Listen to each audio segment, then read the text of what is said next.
దుష్క్రియకు తగిన శిక్ష శీఘ్రముగా కలగకపోవుట చూచి మనుష్యులు భయము విడిచి హృదయపూర్వకముగా దుష్క్రియలు చేస్తారు. దుష్క్రియలు అంటే చెడ్డ కార్యాలు. ఎందుకని చేస్తున్నారంట?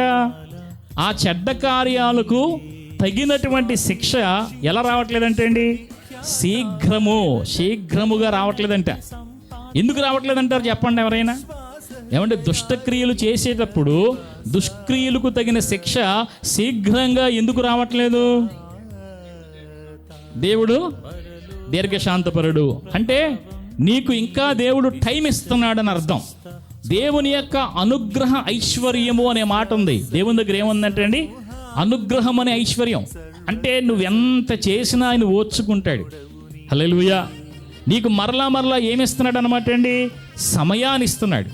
కానీ ఆ ఇచ్చిన సమయాన్ని సద్వినియోగం చేసుకుని త్వరగా దేవుని వైపు తిరగాల్సిన బాధ్యత ఎవరి మీద ఉంది?